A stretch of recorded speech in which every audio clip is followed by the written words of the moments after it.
How many words do you write each day? Think about it. Every time you send an email, send a message on Slack or Discord or in WhatsApp, add a comment on an Instagram thread.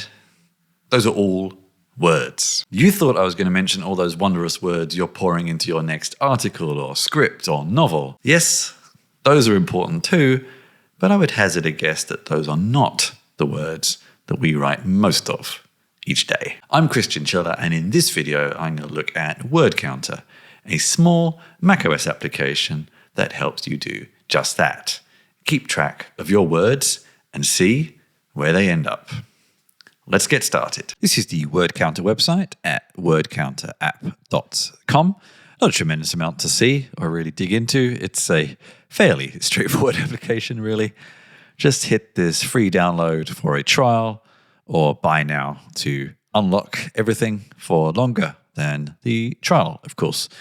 And yes, the website sort of reiterates some of the reasons why I was interested in looking at it in the first place, giving me feedback for my productivity and that kind of thing. I do like this though. Count what counts. Words, the ultimate metric for writing. I'm not sure if I strictly agree with that, but I won't question it for now. All right then. I've already installed the application, so I'm not going to get the pop-ups for the permissions, etc. that are needed. I'll just show you them. So there's one under accessibility, that good old catch-all security setting that developers often use under macOS. I did speak with the developer asking if he could give me any kind of insight on how this works. He said, it's hard. That's about all I got. And equally to be most useful, under login items and let WordCounter run in the background so it tracks all the time. It's a minimal interface. It lurks up here in the menu bar under this quill icon. Let's have a quick look at the settings first. Again, not a great deal. I installed it with Homebrew, so I don't have the automatically check for updates installed. This lets you recognize what you consider as plain text files. I do a lot of work in Markdown and things like that, so I've included those in addition to TXT, Word, and rich text. I could possibly add also like RST for restructured text, ASCII doc, etc., etc.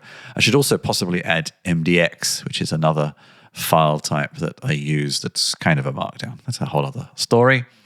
Not a tremendous amount here in the general settings either. And this is showing me my breakdown for the day so far, and then also by hour, which is kind of interesting. So I didn't do a tremendous amount at 2 p.m. Did a lot more around it, maybe. Not as much as I would have liked, but I did a bit. And then the application's sorted in order here, all the way down to things I've added but I haven't used today.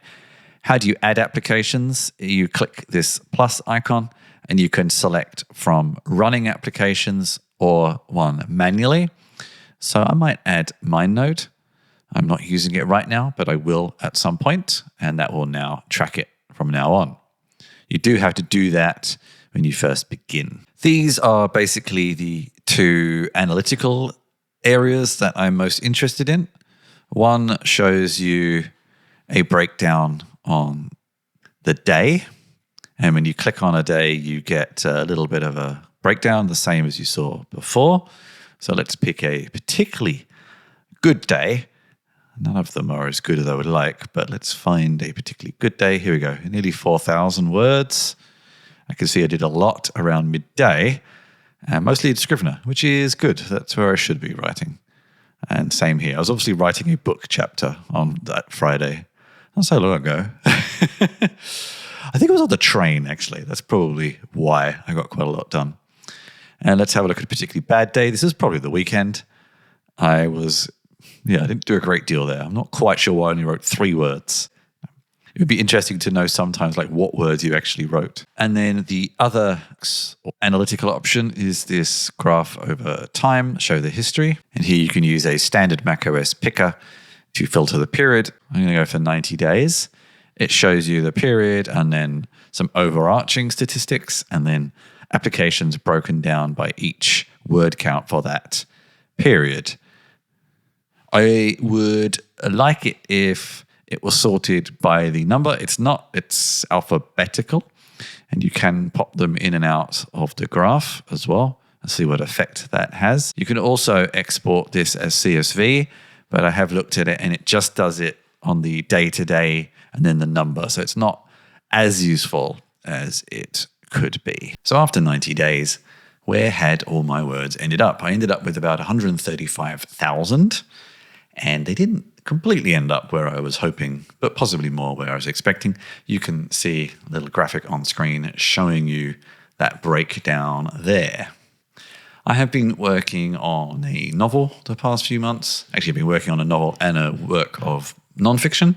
This sort of explains how I've ended up with words in Scrivener and Word. I use Obsidian a lot for note-taking and drafting blog posts, so they're quite high. The other ones are slightly depressing. So a lot of words in Mail and a lot of words in Safari, which is a little hard to track down exactly, of course, what they were. And then some other possibly non-work related applications like Discord and WhatsApp, although I do have some groups that I communicate within those that are sort of work related, but they probably weren't. Does any of this help me be more productive? It's hard to say. I can use these numbers, of course, to now finesse maybe my do not disturb modes and focus modes, etc., to block access or notifications from certain applications when I'm trying to focus. It would also be interesting if WordCounter added like a cross-platform sync with iOS when I'm actually writing on my iPad. I do write quite a bit on my iPad too sometimes, and those are not really reflected here. Some other features I would like to see would be those more nuanced, more useful, more sortable, especially metrics, to quickly sort and filter by applications or date or the word count quantity, for example. But WordCounter is in fairly rapid development, so maybe those features will be added soon.